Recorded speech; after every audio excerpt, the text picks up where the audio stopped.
Hello வணக்கம் and welcome to Divya's Nalabagam. இந்த தீபாவளிக்கு ரொம்பவே ஸ்பெஷலான பெங்காலி ஸ்வீட் ரஸ்மலாய் பன்னீர் வச்சு இன்ஸ்டண்ட்டாக எப்படி பண்ணுறதுன்னு பார்க்கலாம் வாங்க. முதல்ல அதுக்கு தேவையான இன்க்ரீடியன்ஸ் லிஸ்ட்டை பார்த்துட்டு வந்துடுங்க.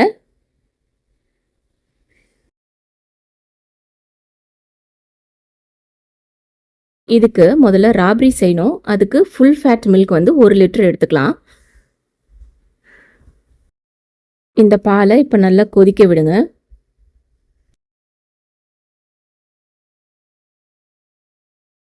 இப்போ சக்கரை ஒரு 1/2 கப்லேருந்து 3/4 கப் சேர்த்துக்கலாம்.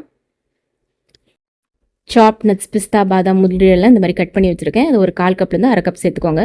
குங்குமப்பூவை சுடுதண்ணியில் ஊற வச்சுருக்கேன். ஒரு 15லேருந்து 20 ஸ்ட்ராண்ட்ஸ் அதையும் சேர்த்துக்கலாம். ஒரு 1/4 டீஸ்பூன் ஏலக்காய் தூள் எல்லாத்தையும் சேர்த்துட்டு இதை நல்லா கலந்து விடுங்க. இப்போ இந்த பால் வந்து நல்லா சுண்ட காஞ்சிடும்.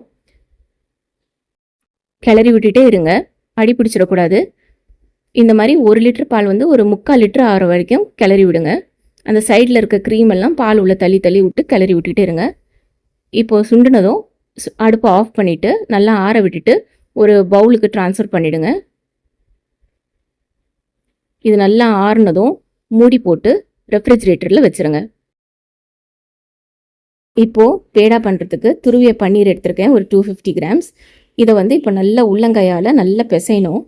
இந்த மாதிரி இழுத்து இழுத்து பிசையணும். நல்லா சாஃப்டாக வரணும். ஒரு 5 நிமிஷம் இந்த மாதிரி பிசைஞ்சு கொடுங்க.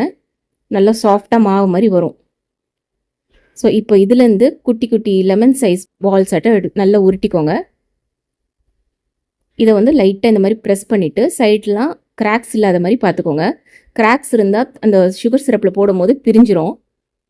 ஸோ இந்த மாதிரி நல்லா டைட்டாக கிராக்ஸ் இல்லாமல் பார்த்துக்கோங்க.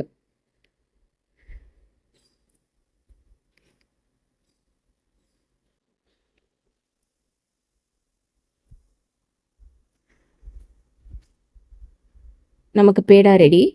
இது அப்படியே இருக்கட்டும். இப்போது சுகர் சிரப்புக்கு 1 கப் சர்க்கரை சேர்த்துக்கலாம்.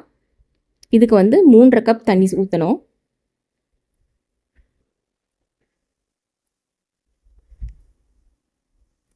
சர்க்கரை நல்லா கரைஞ்சிட்டு நல்லா கொதிக்க விடுங்க.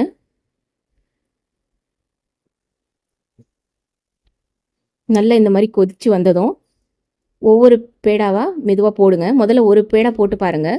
விரியாமல் வந்துச்சுனாக்கா அடுத்த பேடாக்கில் போட்டுடலாம். அவ்வளோதான். இப்போ இந்த பேடாவை அப்படியே மூடி வச்சுட்டு ஒரு 15 நிமிஷம் குக் பண்ணோம். இடையில கிளறி விடுங்க. ஜென்டிலாக பண்ணுங்கள். பேடா ரொம்ப சாஃப்டாக இருக்கும், பிரிஞ்சு வந்துடும். இப்போ பாருங்கள், நம்ம கிராக் இல்லாமல் போட்டதுக்கே அங்கங்கே பிரிஞ்சு வந்திருக்கு. ரொம்ப சாஃப்டாக இருக்குது. அவ்வளோதான். அடுப்பை ஆஃப் பண்ணிவிட்டு இதை கொஞ்சம் ஆற விட்டுடலாம்.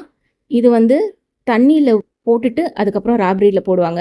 நான் ஆறின தொட்டு நான் அப்படியே ராப்ரி சில்லுன்னு இருக்க தொட்டு நான் அப்படியே டைரெக்டாக போட்டேன். இந்த மாதிரி அந்த சுகர் சிரப்பை ப்ரெஸ் பண்ணி எடுத்துகிட்டு ஜென்டிலாக இந்த ராப்ரியில் ஊற போட்டுருங்க.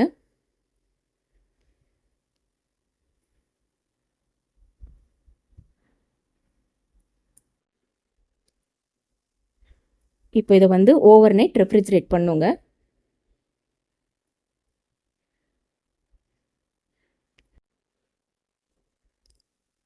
அவ்வளோதாங்க. ரொம்பவே சூப்பரான பெங்காலி ஸ்வீட் ரஸ்மலாய் வீட்டிலே ஈஸியாக பன்னீர் வச்சு ரெடி பண்ணியாச்சு. எப்படி இருக்குன்னு செஞ்சு பார்த்துட்டு உங்கள் வியூஸை கமெண்ட்ஸில் சொல்லுங்கள். தேங்க்யூ ஃபார் வாட்சிங்.